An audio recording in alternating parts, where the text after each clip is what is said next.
ಅಂದು ಗುರು ಇಲ್ಲದಿದ್ರೆ ಸಂಕಷ್ಟಕ್ಕೆ ಸಿಲುಕುತ್ತಿದ್ರ ಸಿಟಿ ರವಿ. ಶಿಷ್ಯನಿಗಾಗಿ ದೆಹಲಿಯಿಂದ ಓಡೋಡಿ ಬಂದ್ರ ಸಿಟಿ ರವಿ ಅವರ ಗುರು. ಸಿಟಿ ರವಿ ಬಂಧನ ಆಗ್ತಾ ಇದ್ದಂತೆ ಬಿಎಲ್ ಸಂತೋಷ್ ದೌಡಾಯಿಸಿದ್ರು. ರಾಜ್ಯ ಬಿಜೆಪಿ ಕಚೇರಿಗೆ ಬಿಎಲ್ ಸಂತೋಷ್ ಅವರು ಬರ್ತಾರೆ. ಪಕ್ಷದ ಕಚೇರಿಯಲ್ಲೇ ಕೂತು ಕಾರ್ಯನಿರ್ವಹಿಸಿದ್ರು ಸಂತೋಷ್. ಕಾನೂನು ಹೋರಾಟದ ಬಗ್ಗೆಯೂ ಕೂಡ ಬಿಎಲ್ ಸಂತೋಷ್ ಸಲಹೆಯನ್ನ ಪಡೆದುಕೊಳ್ತಾರೆ. ಜನಪ್ರತಿನಿಧಿಗಳ ಕೋರ್ಟ್ನಲ್ಲಿ ವಿಚಾರಣೆ ಮುಂದೂಡುವ ಸುಳಿವು ನೀಡ್ತಾರೆ.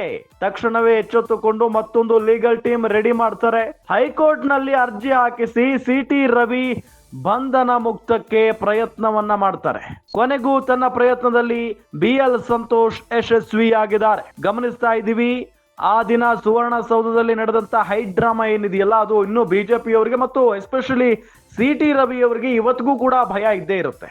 ಯಾಕೆ ಅಂತ ಹೇಳಿದ್ರೆ, ಆ ಒಂದು ಅಶ್ಲೀಲ ಪದವನ್ನ ಬಳಸಿದ್ದಾರೆ ಅಂತ ಗೊತ್ತಾದ ತಕ್ಷಣ, ಎಲ್ಲೊಂದ್ ಕಡೆ ಬಳಸಿದಾರೋ ಇಲ್ವೋ ಗೊತ್ತಿಲ್ಲ, ಆದ್ರೆ ಆ ಒಂದು ವಿಚಾರ ಮುನ್ನೆಲೆಗೆ ಬಂದ ತಕ್ಷಣ ಲಕ್ಷ್ಮೀ ಹೆಬ್ಬಾಳ್ಕರ್ ಸೇರಿದಂತೆ ಇಡೀ ಸರ್ಕಾರ ಮುಗಿಬೀಳುತ್ತೆ ಸಿಟಿ ರವಿ ಅವರ ಮೇಲೆ. ಅದಾದ ನಂತರ ಇಡೀ ಲಕ್ಷ್ಮೀ ಹೆಬ್ಬಾಳ್ಕರ್ ಬೆಂಬಲಿಗರು ಸಿಟಿ ರವಿ ಅವರನ್ನ ಹೊಡೆಯೋದಕ್ಕೆ ಹೋಗ್ತಾರೆ, ಹಲ್ಲೆ ಮಾಡೋದಕ್ಕೆ ಹೋಗ್ತಾರೆ, ಅವಾಚ್ಯ ಶಬ್ದಗಳಿಂದ ನಿಂದನೆ ಮಾಡ್ತಾರೆ. ಅಲ್ಲಿಗೆ ಸಿಟಿ ರವಿ ಅವರು ಒಂದು ಕಡೆ ಸಪ್ಪೆ ಆಗಿ ಹೋಗ್ಬಿಟ್ಟಿದ್ರು, ಭಯದ ವಾತಾವರಣದಲ್ಲಿದ್ರು. ಅದಾದ ನಂತರ ಬಿಜೆಪಿ ನಾಯಕರು ಯಾರಾದ್ರೂ ಸಹಾಯಕ್ಕೆ ಬರ್ತಾರ ಅಂತ ನೋಡಿದ್ರೆ ಒಬ್ರು ಇರ್ಲಿಲ್ಲ.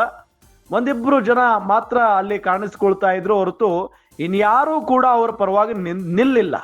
ವಿಪಕ್ಷ ನಾಯಕ ಆರ್ ಅಶೋಕ್ ಆಗ್ಲಿ, ವಿಜಯೇಂದ್ರ ಆಗ್ಲಿ, ಇವ್ರು ಯಾರು ಕೂಡ ಕಾಣಿಸ್ಕೊಂಡಿರ್ಲಿಲ್ಲ ಆ ಸಂದರ್ಭದಲ್ಲಿ. ಆಗ ಸಡನ್ ಆಗಿ ಬಂದಿದ್ದೆ ಸಿಟಿ ರವಿ ಅವರ ಗುರು ಬಿಎಲ್ ಸಂತೋಷ್. ಅವತ್ತು ಗುರು ಬಿಎಲ್ ಸಂತೋಷ್ ಇಲ್ಲದೆ ಇದ್ದಿದ್ರೆ ನಿಜಕ್ಕೂ ಕೂಡ ಸಿಟಿ ರವಿ ಸಂಕಷ್ಟಕ್ಕೆ ಸಿಕ್ಕಾಕೊಳ್ತಾ ಇದ್ರು ಅಂತ ಹೇಳಲಾಗ್ತಾ ಇದೆ. ಸಿಟಿ ರವಿ ಅವ್ರಿಗೋಸ್ಕರ ದೆಹಲಿಯಿಂದ ಏನು ಇಲ್ಲಿ ಓಡೋಡ್ ಬಂದಿದ್ದಾರೆ ಬಿಎಲ್ ಸಂತೋಷ್ ಅವರು.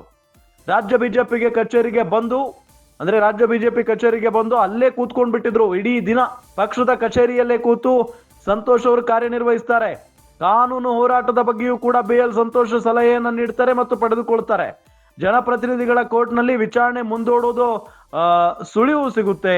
ತಕ್ಷಣವೇ ಎಚ್ಚೆತ್ಕೊಂಡು ಮತ್ತೊಂದು ಲೀಗಲ್ ಟೈಮ್ ರೆಡಿ ಮಾಡಿ ಹೈಕೋರ್ಟ್ ನಲ್ಲಿ ಅರ್ಜಿ ಹಾಕಿಸಿ ಫೈನಲಿ ಅವರಿಗೆ ಬೇಲ್ ಕೊಡಿಸುವಲ್ಲಿ ಯಶಸ್ವಿ ಆಗ್ತಾರೆ. ಮಧ್ಯಂತರ ಬೇಲ್ ಕೊಡಿಸುವಲ್ಲಿ ಬಿಎಲ್ ಸಂತೋಷ್ ಅವರು ಯಶಸ್ವಿ ಆಗ್ತಾರೆ. ಅಕಸ್ಮಾತ್ ಆಗಿ ಏನಾದ್ರೂ ಬಿಎಲ್ ಸಂತೋಷ್ ಬಂದು ಆಕ್ಟಿವ್ ಆಗಿ ಕಾರ್ಯನಿರ್ವಹಿಸ್ತಾ ಇರಲಿಲ್ಲ ಅಂತ ಅಂದ್ರೆ, ಅಥವಾ ಬಿಜೆಪಿ ನಾಯಕರಿಗೆ ಸಲಹೆ ಸೂಚನೆಯನ್ನ ಕೊಡದೆ ಹೋಗಿದ್ರೆ ಇದು ಬೇರೆ ರೀತಿಯಲ್ಲೇ ತಿರುಗ್ತಾ ಇತ್ತು ಅಂತ ಕೂಡ ಹೇಳಲಾಗ್ತಾ ಇದೆ.